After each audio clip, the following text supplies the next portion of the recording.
Good morning. Good morning, Karen. Are you ready to sing a little bit? 1, 2, 3, 2, 2, 3. You are the heart, you are the hands, you are the voice of spirit. You all know it already? Why do you need me here? Is a blessing to the world. You are the heart, you. Come here, come on. I love you, come on. The voice of spirit on earth, and who you are, and all you do. And all you do is a blessing to the world. You are the heart, you are the heart, you are the hands, you are the voice of spirit on earth, and who you are, and all you do is a blessing to the world. Again, you are, look around the room, tell someone, you are the voice of spirit, and who you are, and all you do is a blessing. Let's declare it for all of us. We are the heart, we are the hands, we are the voice of spirit on earth. Who we are, and all we do is a blessing to the. Sing that again. We are the hands, we are the voice of spirit on earth. Who we are, all we do, and all we do is a blessing to. Now, give it to yourself. I am the heart, I am the hands, I am the voice of spirit. Is that supposed to change? And who I am, and all I do is a blessing to. Now bring it down, you guys. Bring it down, bring it down. Do it again. Say, I am the heart, listen to what you're saying. I am the voice of spirit on, and who I am, and all I do is a blessing to. Sing it one more time, really soft, really soft.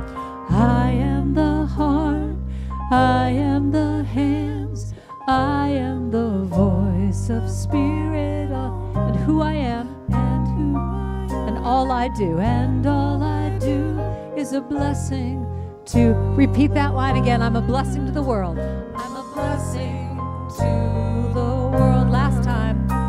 I'm a blessing to the world. Thank you.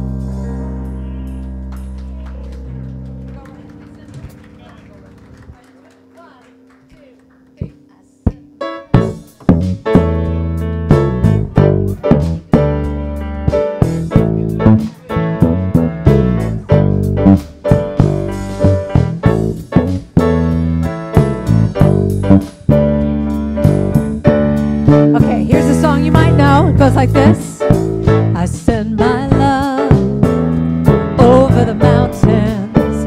I send my love over the sea.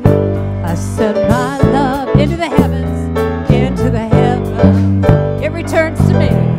Now, if you want to do the movements, it goes like this. I send my love from your heart over the mountain, little mountains. I send my love over the sea, little hula action. I send my love into the heavens, and give your little self a little hug, and it returns to me. I send my joy, I send my joy over the mountains, send my joy over the sea. I send my joy into the heavens, it returns to me.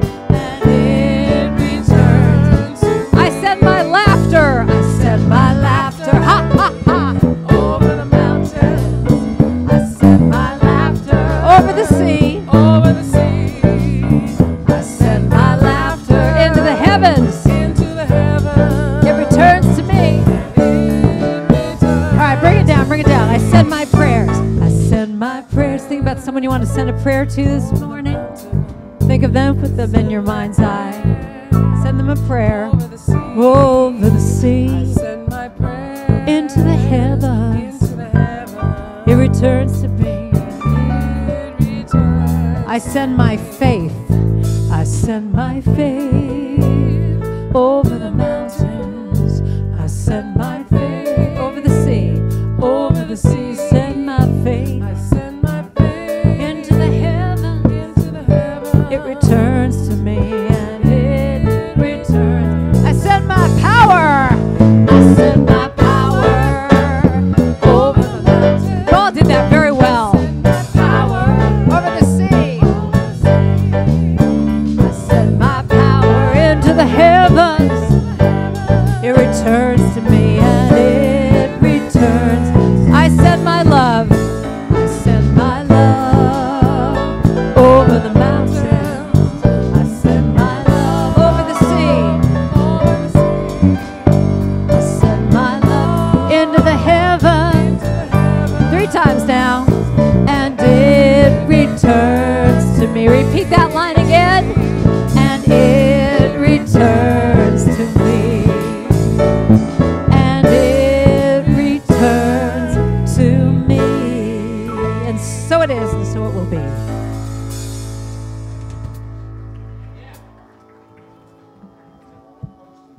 Good morning, folks. I hope you guys don't ever get tired of me saying this, but it is a privilege to stand up here and see the light of divine spirit shining through your faces. So thank you so much for the gift. I truly appreciate it. Good morning. You guys do that so well. Could you please help me welcome our brothers and sisters online? So if we turn around and say, good morning. Thank you so much for being here. Please know that you are the most important part of our spiritual community. So thank you for being here and have a wonderful service along with us. We appreciate it. Before I forget, if you would please turn off those wonderful ringtones that you have on your phone. So that's good. Okay. Well, our minister, Reverend Kristen, is our speaker this morning. Thanks for being here. And a special thanks to Karen Drucker. My voice cracked. She stepped in at the last minute, so thank you for doing this. We appreciate it. And speaking of Karen Drucker, she's selling CDs outside after the service. And also, she is having a women's retreat on October 18th to the 21st. April 7th. Turn the card over. Tipper on. Oh, I'm glad you're here. Anyways, I'm not going to mess up anymore, so please see her for information after the service. Ooh. The musicians in the corner, thank you. Yeah! Woo! Or as I lovingly call them, the boys in the corner plus Lisa.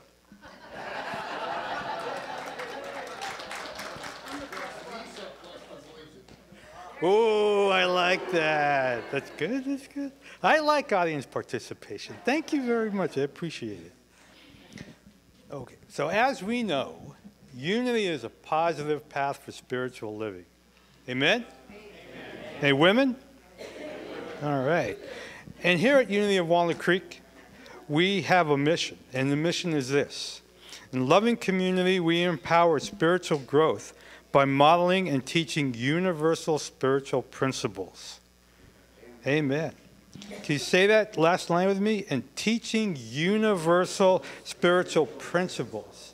Because you not are only true students, you are truth teachers by living the values of those truths. So thank you for doing that. And so now I invite you to join me in affirming those truths with our statement of faith. All together, there is only one presence and one power in the universe and in my life, the all-loving goodness of God. And just soak that in.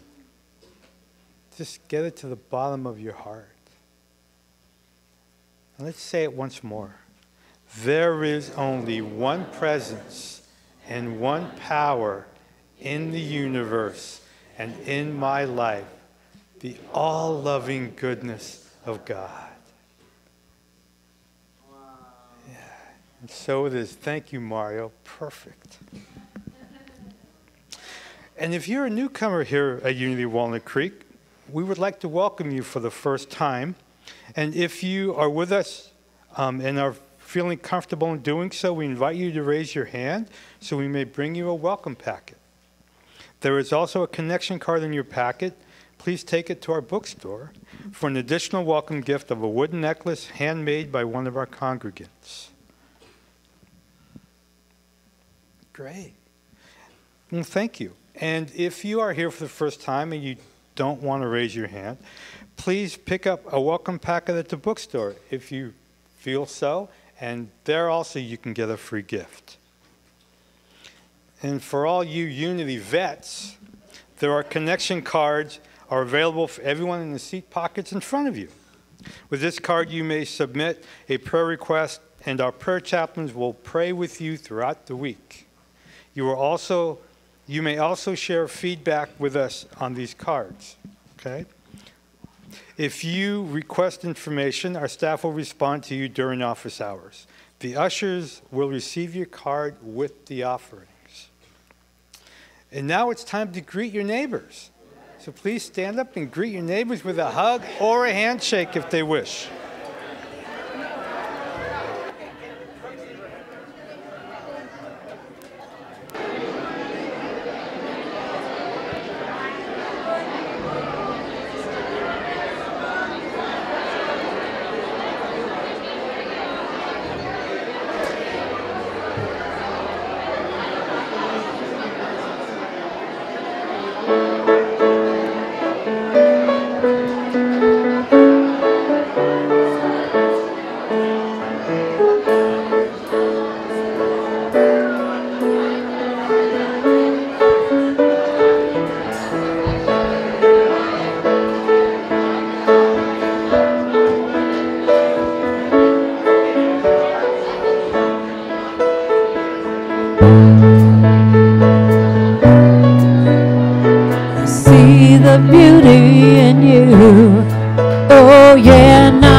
Y'all know namaste? You know how to do that? Just say namaste, namaste. I see the beauty in you. Turn to your neighbor, and anybody you want to do it, just say namaste, oh namaste. I see the beauty. Somebody else on the other side of you. Namaste, oh namaste. I see the. Turn around to the person who's going to be looking at your head the whole time at the service. Namaste, oh namaste. I see the beauty in. Someone to the far end. Namaste. Someone back there. Namaste. See everybody in the room. See the beauty in you. Yeah, yeah. Namaste, oh namaste. I see the beauty in you. Go first.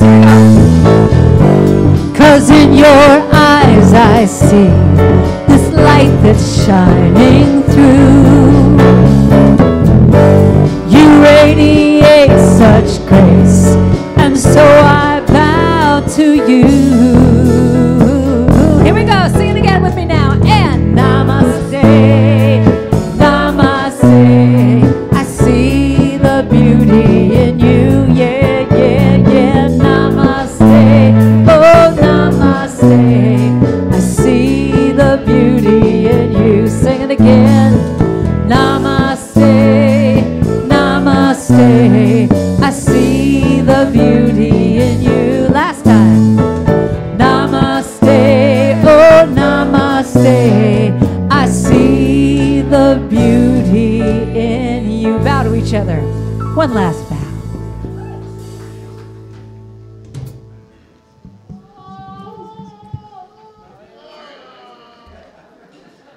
Hello, my name is Mike. After the service, we're selling baked goods by the children. They'll be out on the patio. And we're happy to announce there's a new writers workshop. This is a great place where new and experienced writers can get together and support each other. They will meet next Sunday. There are only 2 weeks left to get your crab feed tickets.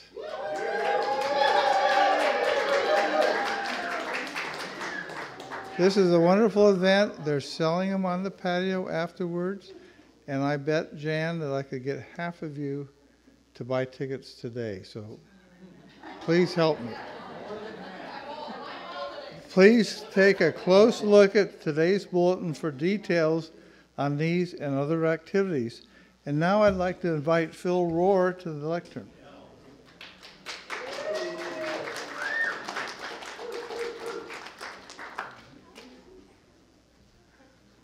Okay, well, I know you guys can sing, and I know you have rhythm, so there's no reason why you shouldn't show up Thursday, not this Thursday, the following Thursday, the 22nd at 7 o'clock here for our gospel-style choir. Okay? So gospel music, it's embodied spirituality. It's not so much about ideas. It's about a feeling. So that's what we're going to be focused on and having fun. So show up. Musicians are welcome.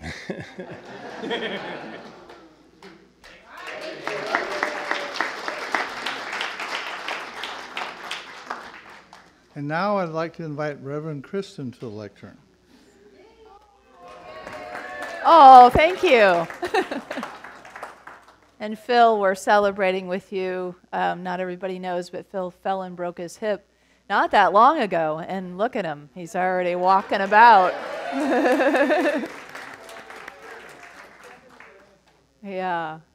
All the prayers, he says. Yeah. So we're looking forward to that gospel choir. We've got a couple other things I want to tell you about. Next week, we'll have a break in our series, and then we'll finish the series the following week. But I could not say no to the esteemed Dr. Jacob Lieberman, who wanted to come and be with us. He's a pioneer in the fields of light and consciousness.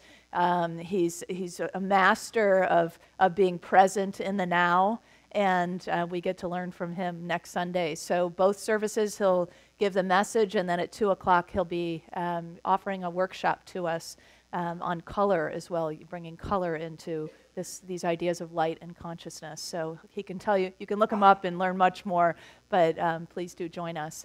And then also, we're at that place where we want to do that final tweak, and I think I do mean final, to the service times. And so we want to talk a little bit about the service times. If you remember last fall, some of you wanted the 11 o'clock instead of 11:30, and we couldn't seem to work it fully out with music. And so we're at that point where we want to visit about that again. So if you'll hang around, if you're interested in talking about a potential change in the service times after this service, I'd be happy to be here to tell you a little bit about what we're thinking about and get your input on that. And let's see, what else did I guess that was it, because Phil already came up, so I'm off. Thank you.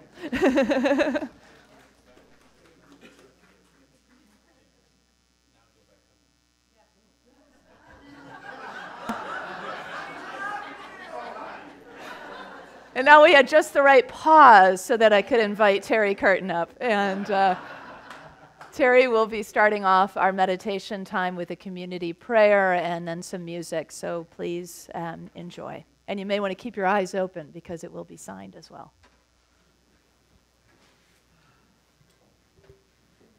The daily word for today is unity. Oh. One second. We're having a day. I'm Yes, not we are. getting your ear. It didn't go in. Hold on.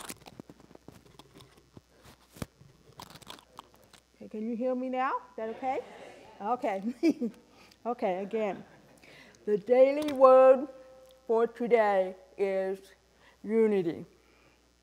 I live in harmony with a diverse world. Unity is harmony. When I consider the world as a unified whole, I know that harmony does not require sameness. In a world of diverse life, climate, and land, I feel connection and harmony to all things through spirit within. Love is everywhere present, and within all life there dwells unity beyond differences.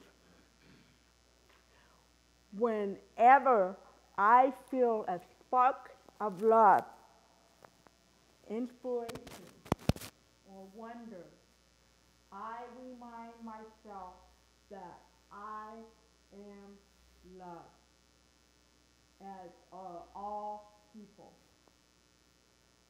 I commit to living as a member of the family of humankind with respect for all life. I live in harmony with a diverse world. Above all, clothe yourself with love, which binds everything together in perfect harmony. Colossians 3:14. And so it is.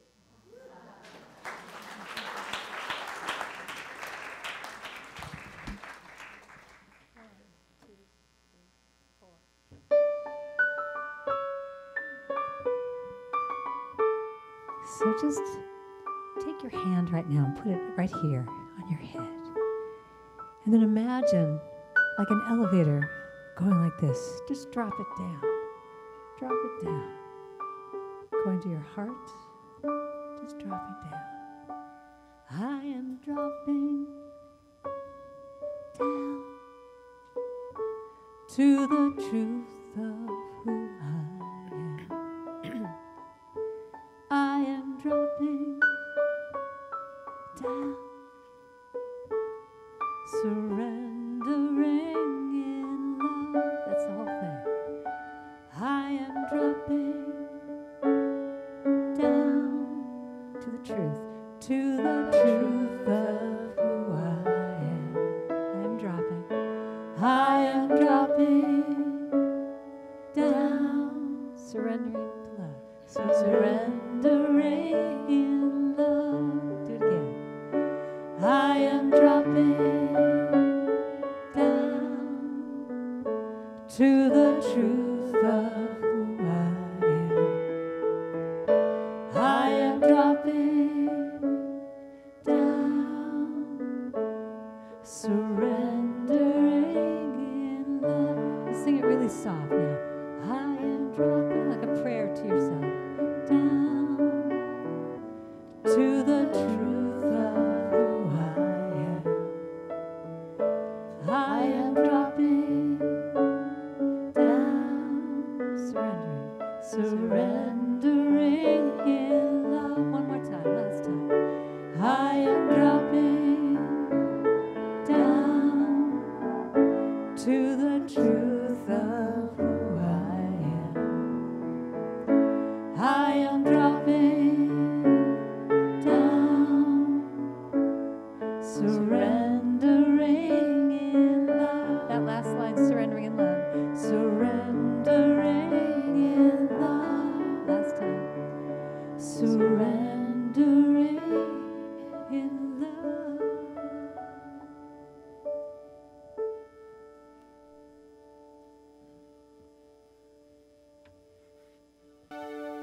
Remaining in that surrendered state.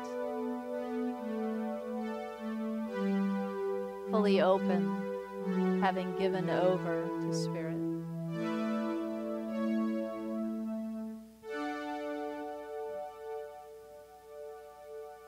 When we find ourselves in these places laid open, we feel the presence of love most fully. It's a love that heals whatever needs to be healed. And so if there are cells in your body that want to feel the touch of divine love, to be uplifted, realigned, so they have full access right now.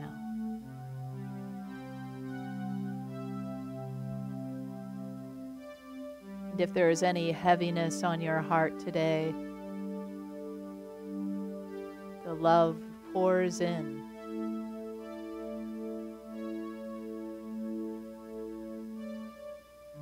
Refills.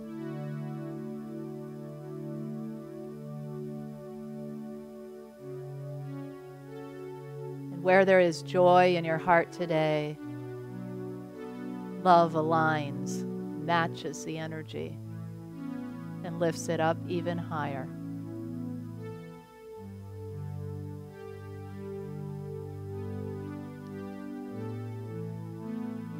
When we drop down, this is what we find: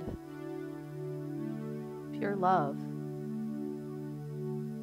and only love.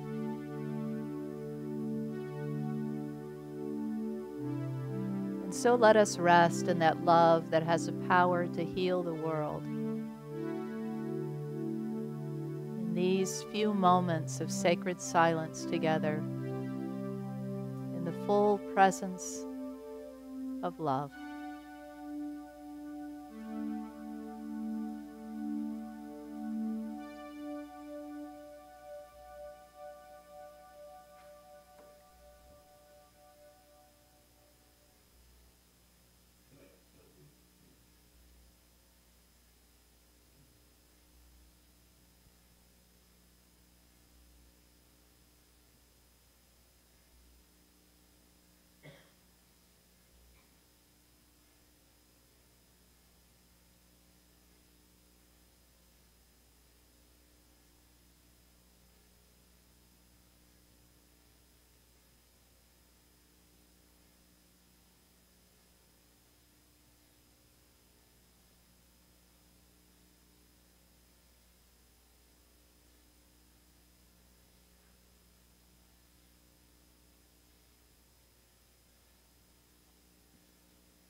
And even as we close our time of meditation, we stay open, leaving hearts and bodies open to divine love. There's no need for defense, for only love is present here.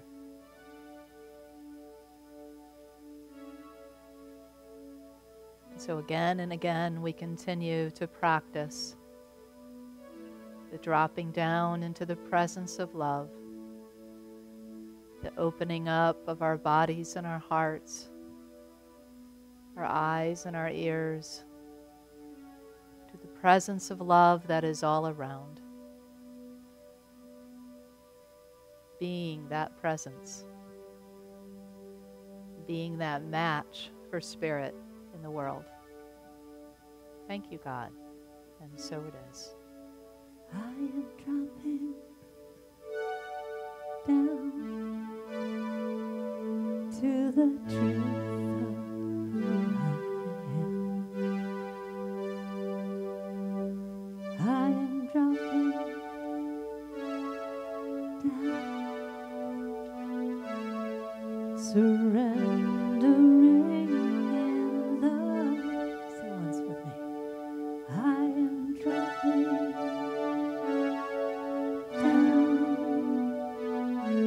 to the truth of who I am dropping down, surrendering in love. Sing just that line again. Say surrendering in love.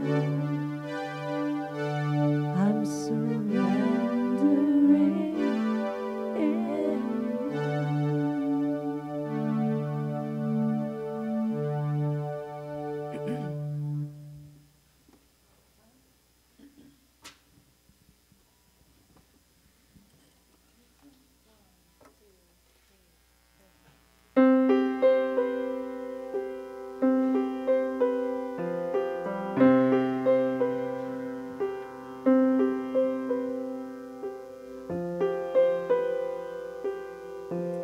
So I was in a quandary recently about the world, thinking, what can I do? How can I, this little person, make this big change? And I brought this question to one of my wise women in my life, and she said, it starts one heart at a time. We can change the world one heart at a time. We can change the world one heart at a time. I see you, I know you, you're a part of me,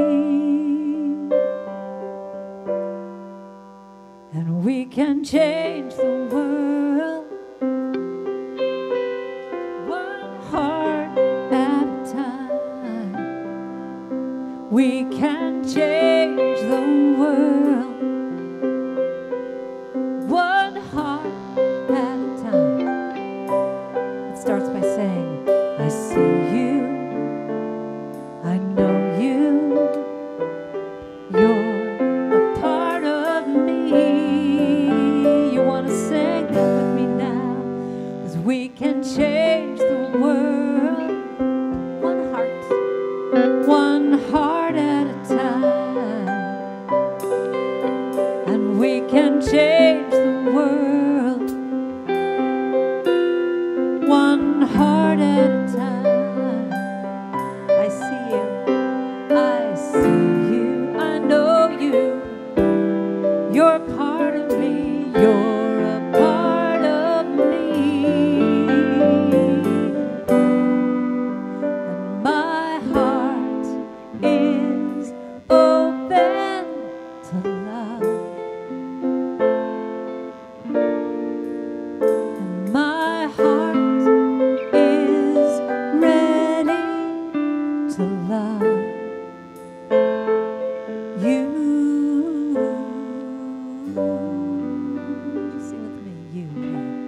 And you can change the world one heart at a time. Maybe look at the person next to you and tell them, you can change the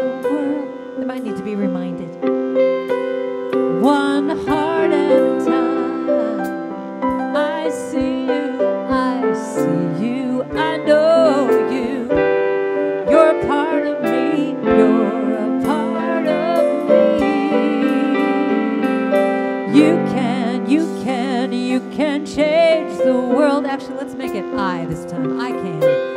One heart at a time.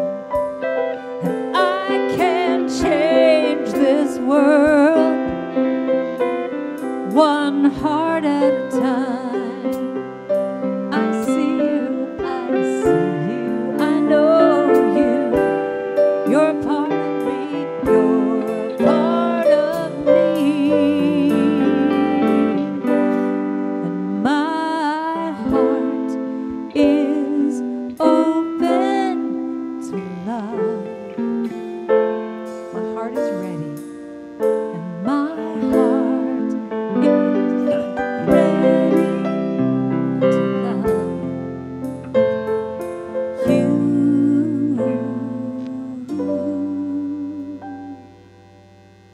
And I can change the world one heart at a time. Actually, put your hand over your heart right now. I can change the world one heart at a time. Sing that line again. I can change the world one heart at a time. If you feel comfortable, put your other hand on the person next to you. Change the world on their shoulder, on their knee. Yeah. One heart at a time. This is what it's all about, how we change. This is how we change the world. With that connection, that sweet connection. That's simple, that's simple. One heart looking in someone's eyes. Just saying, I see you, I know you. You're a part of me. One heart at a time. I can change the world. Now make it like a prayer, really quiet, you guys, really quiet.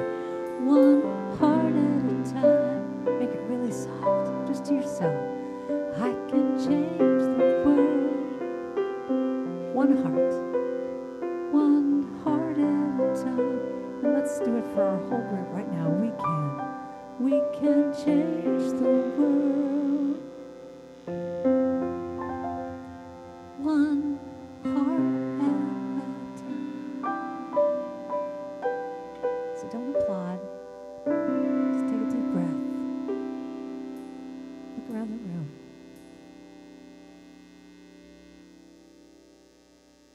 Yeah.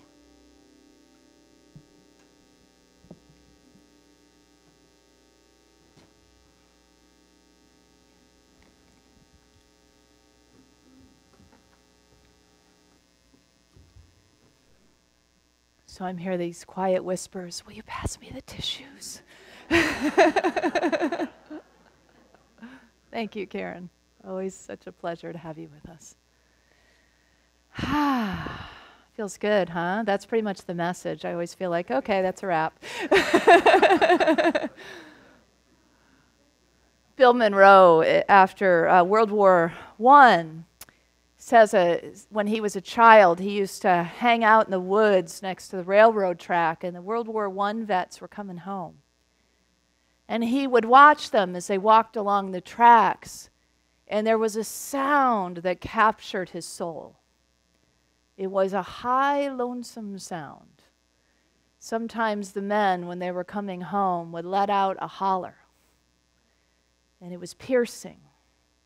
This high-pitched kind of holler that was lonesome and free at the same time, that was sad and heavy-hearted, but with an opening of hope in it. Bill Monroe went on to become known as the father of bluegrass music, and you may have heard those kinds of hollers in the music before. But I think we can kind of relate and almost hear that high, lonesome sound sometimes, you know, in our world today. So maybe you yourself are sometimes the one letting out the holler, literally or metaphorically, right? I encourage literally because, you know, that's also how we heal, is getting it out there, right? Moving through those great equalizers of grief that all of us can relate to. And when we think about that sound or that soundtrack that is sometimes available in our world today, there is also that piece of it that I mentioned that has some freedom in it, has some hope and some light in it too, right? And that's a way back, isn't it? It's a way back to our connection. Because we all know that in truth we are connected, right? Connected to our source, connected to each other, connected to all of life. And aren't we getting a great opportunity in our world today to practice that second principle of unity, that there is an innate divinity in all of us, within ourselves and within each other? I mean, it was hard enough to find it, right? Within ourselves. You know the old story, the Hindu tradition, the legend has it that Brahman and all the gods were gathered after humanity had been stripped of its divinity because we had misused our powers. And so Brahman was gathered with all the gods and saying, okay, well, we're going to hide it somewhere on earth. Where should we hide it? And some of the gods said, well, bury it deep into the earth. And he said, nope, humans will find it. They'll dig deep in the earth and they'll find God again. And so somebody said, well, put it really deep in the sea. He said, nope, humans will find a way to dive deep in the sea and they're going to find God again. All right, I've got it, one of the gods said, way up high in the mountains. They'll figure out a way to climb those mountains. They'll climb every single one of them. Anybody hear of the 14er Club? Yeah. And indeed we have. And so then finally Brahman got still and said, I know. We will hide it deep inside of themselves. They will never think to look there. And we've been looking ever since. But then we brush up with that truth, right? We have these experiences of the presence. And sometimes, often in fact, those experiences are together, like the one we just had when we were singing. It's that recognition of the divinity in all of us, and that, as Brene Brown, the author of our book in this series, says, that inextricable human connection, that unbreakable, in other words, connection that we all have to one another. You know, some of us, if we've been on this faith walk long enough, we get that we're never separate from God, never separate from divinity. But it's kind of a hard walk some days, isn't it, to realize that we're also never separate from each other, even those with whom we strongly disagree, which is a lot of what our work together has been on this series, because it's a lot of what the work is in the world today. So really working our second principle is what is called for, our unity second principle that says there is a spark of divinity in everyone. And so recognizing that and then walking that talk and seeing it everywhere present and looking through and past some of the stuff that gets in the way is the work that we're called to do.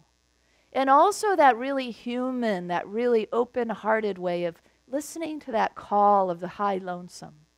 And knowing that when we hear that call, it is a call, in a way, a call for help or a call for connection.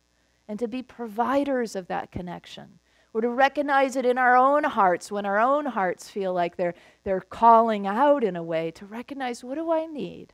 What is that call I'm making for true connection? And how can I find a way to bridge that? How can I find a way to experience that? You know, Joseph Campbell said that the second law of life is survival, but the first law is that we are all one. And so we may think it's all about survival, but we've learned too that it's not survival of the fittest, but survival of the whole species, right? We are social beings, wired to care about each other, wired to have compassion and to help our neighbor. It's natural for us. And you know it happens every time you see a tragedy happen, right? Every time there's a flood or a hurricane or a fire or anything like that, we band together. You know, we help our neighbors. And you can see the goodness that is in humanity when those things happen. We also do it in collective moments of joy, right? In moments when we're all gathered together to watch our favorite band or our favorite team. And there's that sense of heightened energy. And Brene Brown says these are the keys. Actually, the research, the social research is showing up to tell us that these collective moments of joy and pain is what brings us back to the truth, what reminds us again of our unbreakable connection to one another. So that's what we're really all about, is making our way back. Anybody ever see the movie Lars and the Real Girl? Oh, one person. Well, a few people over here. Okay. First service, nobody, it seemed like, had heard of it. So it's been around for a while.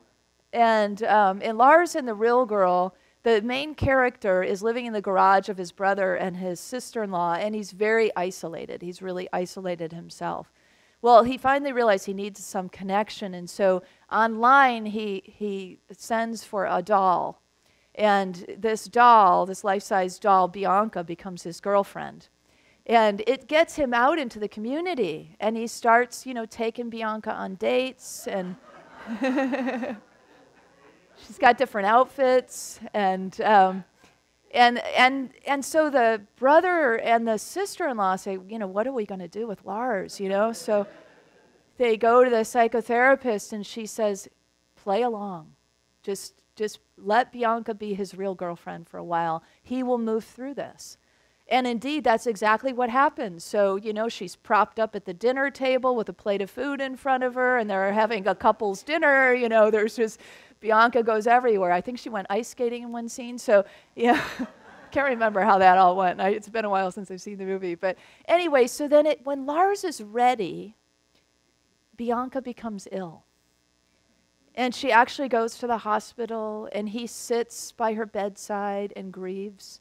And then she dies. And all the townspeople have joined in on this very compassionate act of allowing Lars to have Bianca be his girlfriend and honoring her as such. And so when she dies, the priest gives a memorial. And, people are crying. It's beautiful. This movie is really beautiful. They have a burial.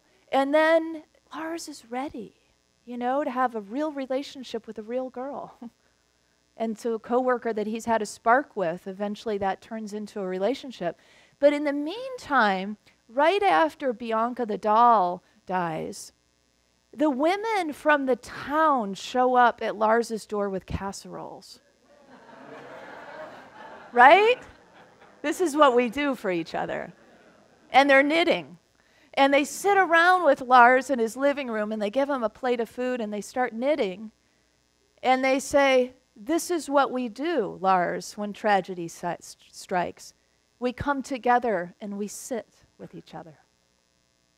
Isn't that beautiful? And isn't that what we do? We get how to do this. There's nothing we don't already know how to do, right? And it's the challenges that are before us and the great joys that are before us that bring us together. To sit with one another in silence. I've heard people say, well, I don't know what to say to so-and-so. They just lost their best friend. And it's like, you don't have to say anything. It's your presence. It's your being there. And it's the trusting that if there is something to be said, it will be said.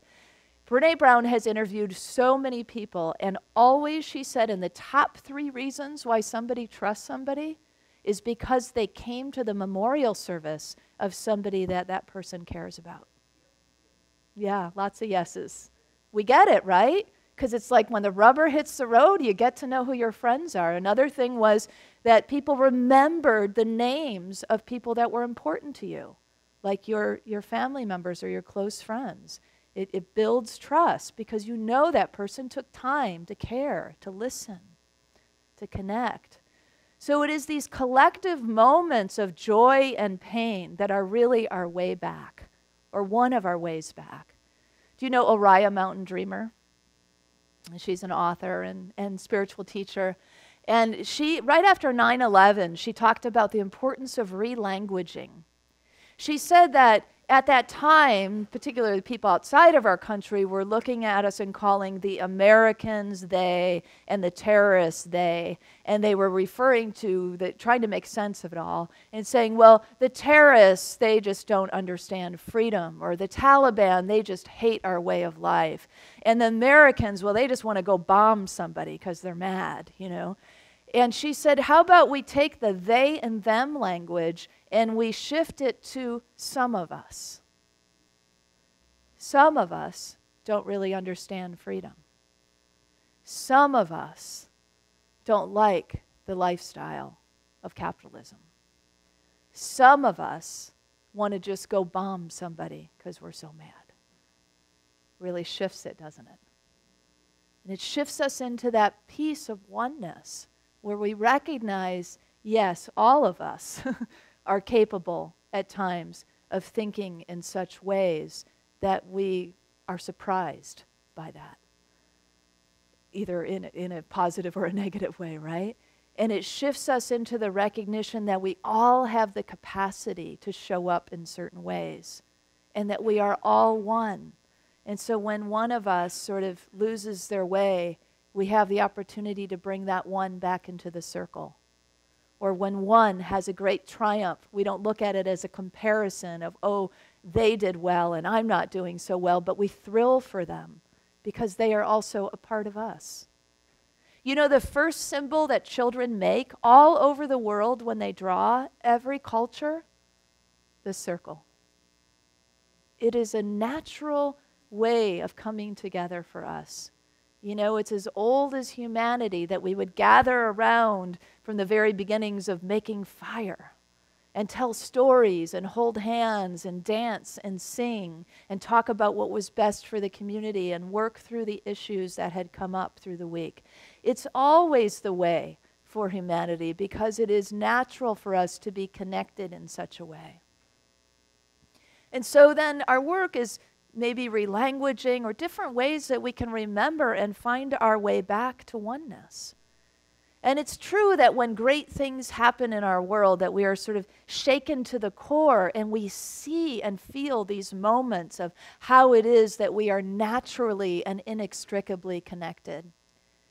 Dr. Brown talks about the Challenger, when the Challenger crashed, and she lives in Houston, so her neighbors and friends and colleagues were all a part of that NASA effort to launch Christy McAuliffe, the first teacher, and others into space, right?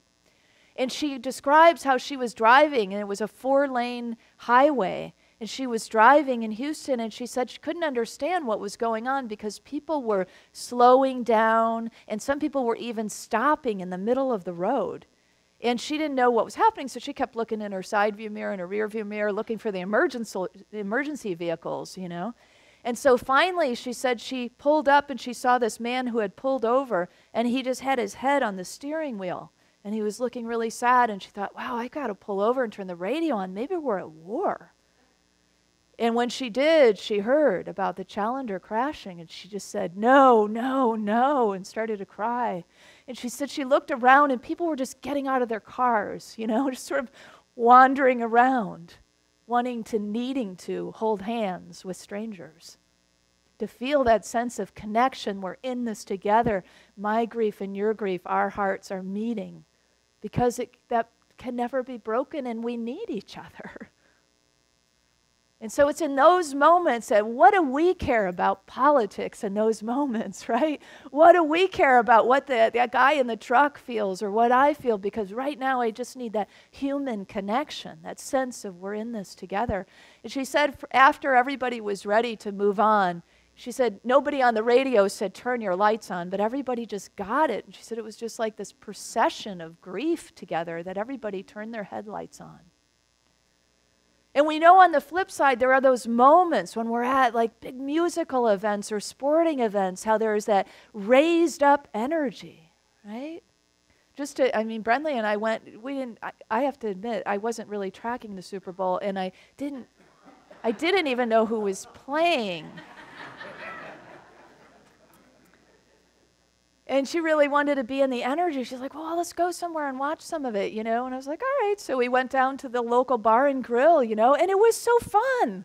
It was like, Phillies, yeah! We were like all in it, right?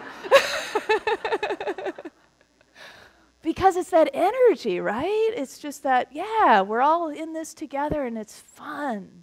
And it's that lifting us up and recognizing the connection that we have. And it's about face-to-face connection, too. You know, this is an important point these days, isn't it? Susan Pinker, a researcher, said that she wrote a book called The Village Effect, How Face-to-Face Contact Can Make Us Healthier and Happier.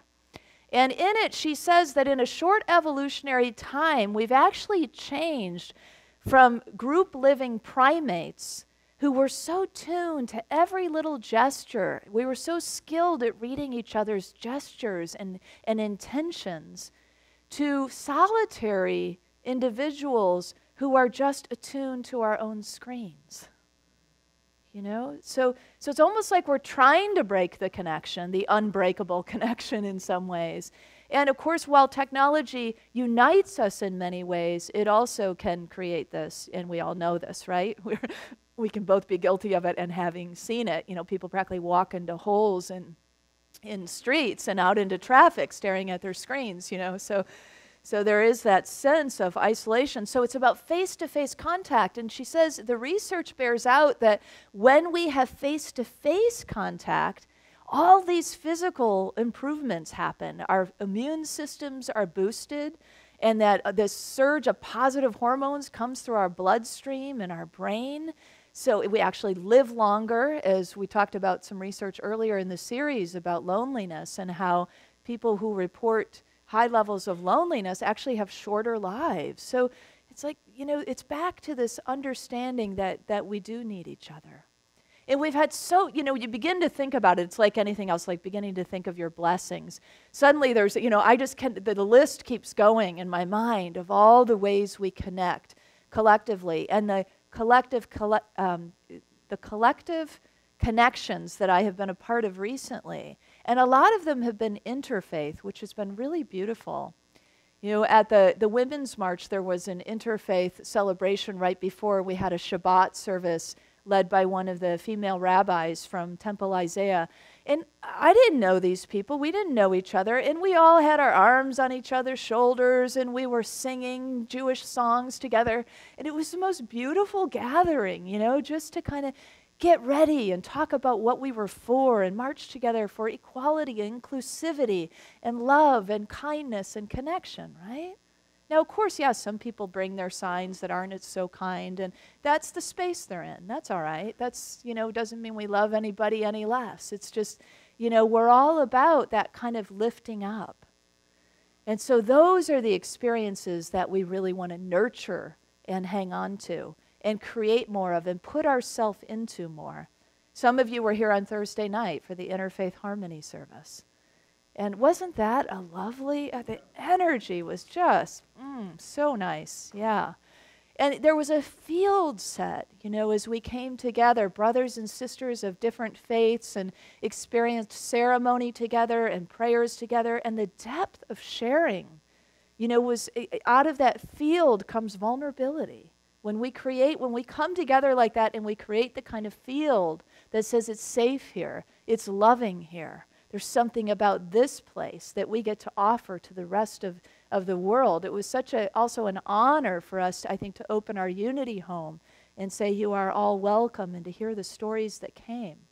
And one of the stories that stuck with me was something I heard that morning at the Interfaith Dialogues from Maram, from the Islamic Center.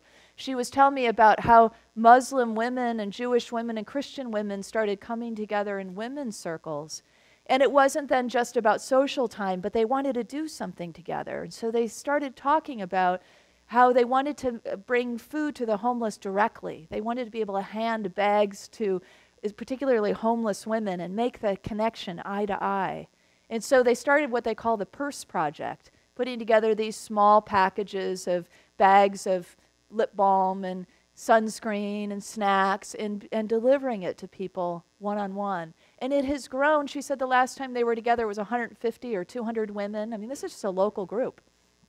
And so there were stories like that, feeding children on the breaks, and how two women, a Catholic and a Baptist woman, happened to meet, and then they decided to have coffee, and one brought a notebook and one brought a computer, and they said, oh, I guess this is a business meeting.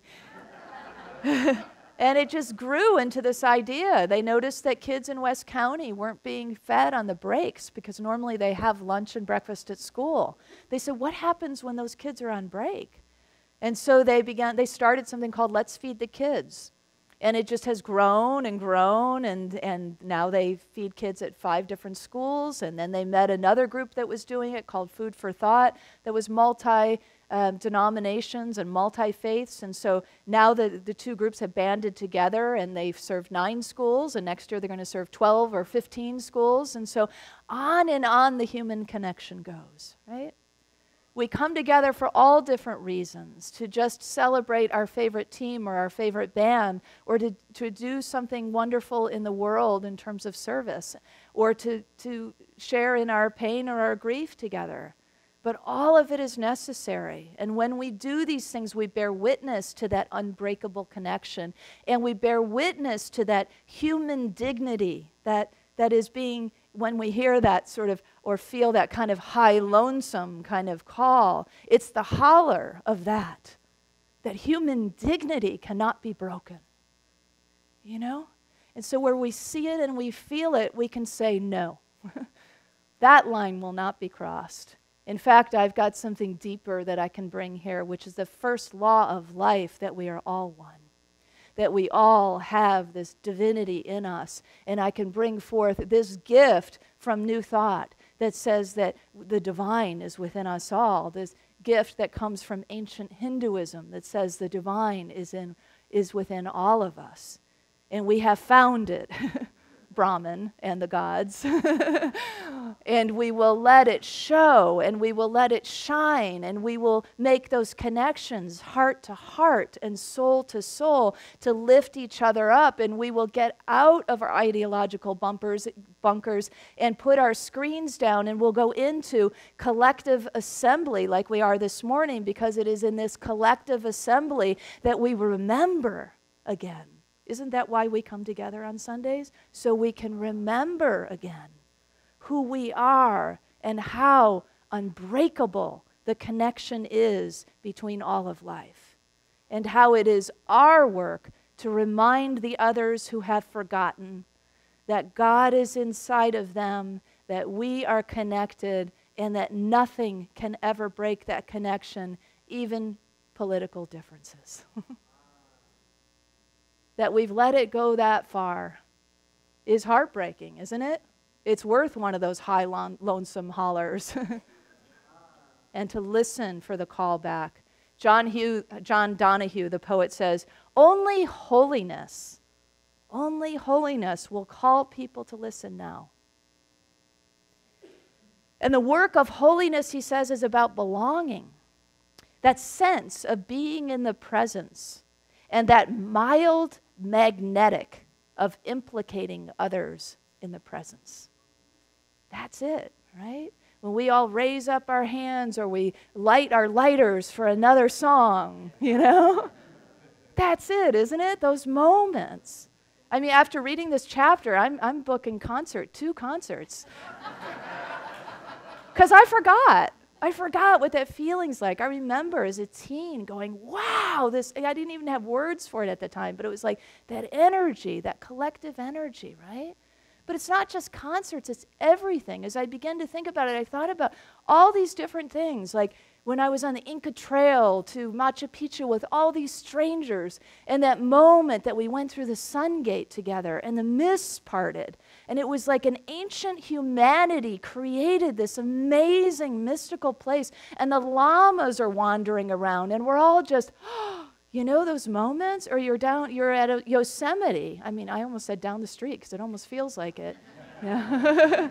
I still feel like a kid in a candy store in California. So, you know, but it's those moments where everybody just stops and they get out of their cars and they start pointing, and then everyone's where? And then everyone's seeing the waterfall from way up on high, you know? And there's that awe and that beauty in that moment, and shared with strangers, but they're not strangers anymore. In that moment, it's like, oh, yes, this is what it's about.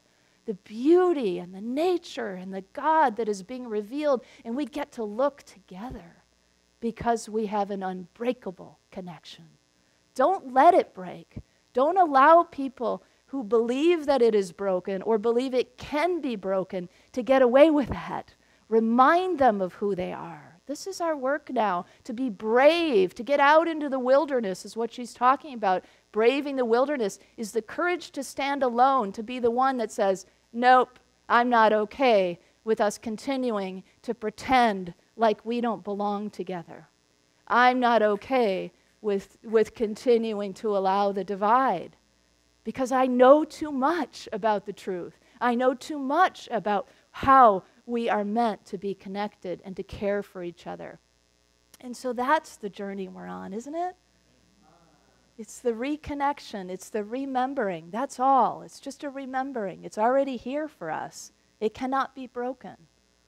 So don't ever for a moment again believe that it can. And if you do, remember as soon as you can. And collect with these kinds of folks around you who can remind you. So we continue our journey. We continue our journey of this beautiful, human, spiritual being that we are. Together we continue. Let's close out with an affirmation. And this is what we do when we gather with others. We make spirit known. And it makes the gods really happy that once hid this truth from us. So together, let's say this. I gather with others, making spirit known. So it is.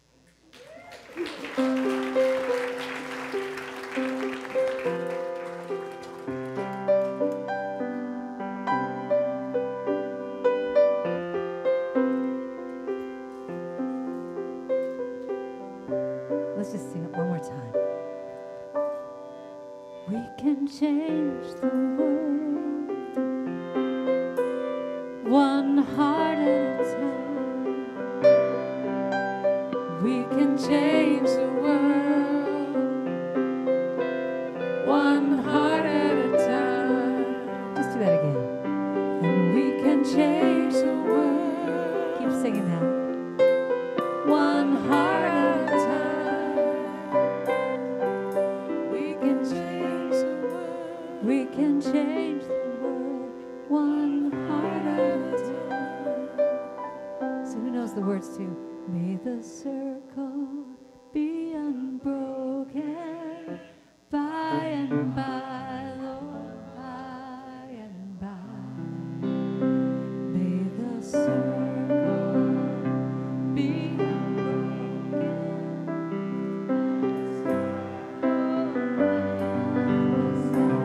Sing one more time. May the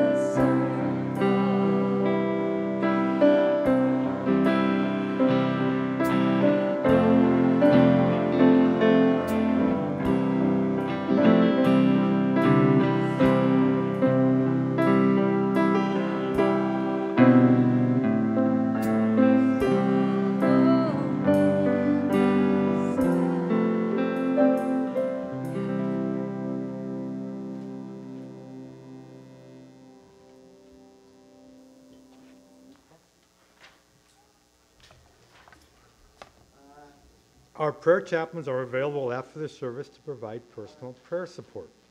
If you are a prayer chaplain serving today, please stand. Thank you. Our prayer chaplains wear the lavender stoles.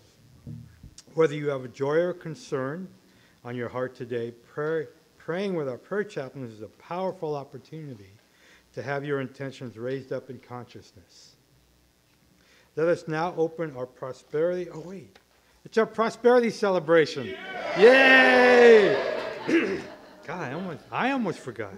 Let us now open our hearts to the consciousness of giving as we align with the universal law of circulation. As we give, we shall receive. Can we say that together? As we give, we shall receive. Amen and amen. In truth, there is no lack or limitation. Abundance is our true nature. Yo, bro? Yo, bro? Oh, come on, one more time. Yo, bro? Yeah, that's what I like. All right.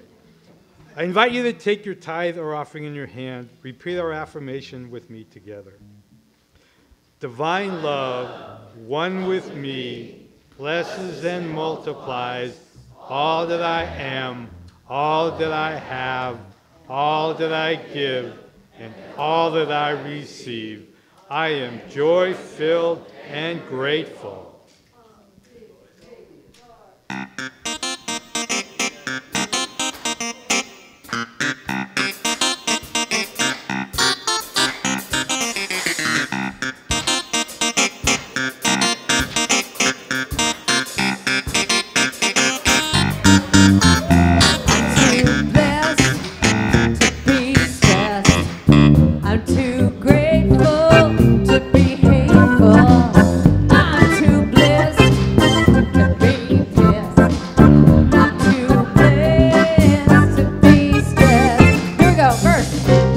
Gonna let it get me down, not gonna let it push me over, not gonna let it run me around, 'cause I know the truth. I'm too blessed, yeah, to be stressed.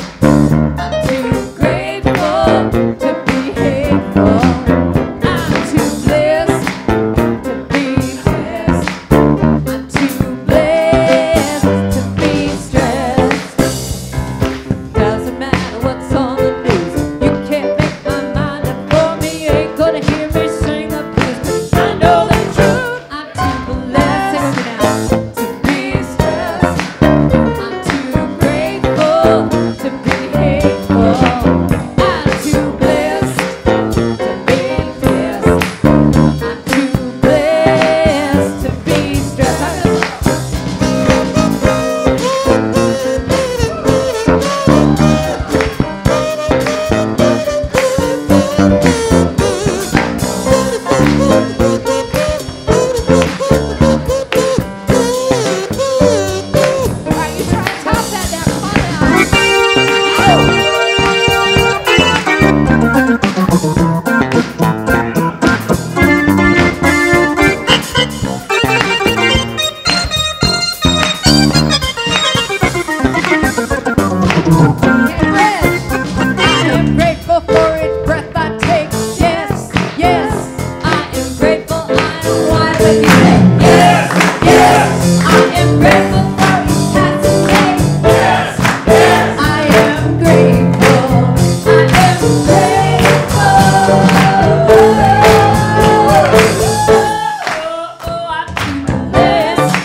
Offering to bless and children to bless. We just got blessings all over the place. So let's roll up our sleeves and warm up our hands and get ready to bless.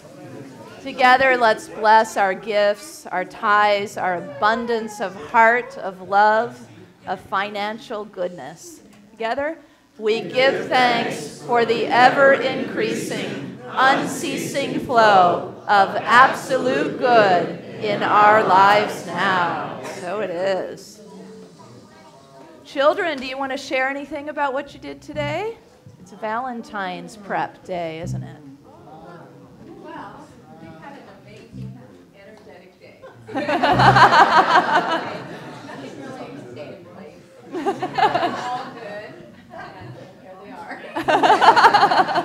And you all made it here in one piece. Awesome.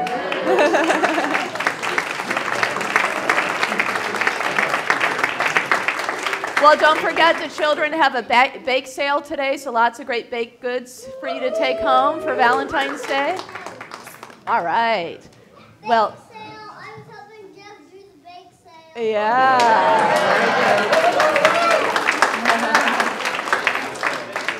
good. Lots of great helpers and lots of love in those baked goods. So let's bless our children and teachers together. Children, youth, and teachers, we love you, we bless you, we appreciate you, and we behold the divine light in you. And I invite you to take your neighbor's hand as we close out with the prayer of protection and the peace song. Don't forget, if you want to talk about service times, I'll stick around just after the service to do so. So together, the light of God surrounds us, the love of God enfolds us, the power of God protects us, the presence of God watches over us. Wherever we are, God is, and all is well.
And the love and the peace on earth right now. So let your light shine and have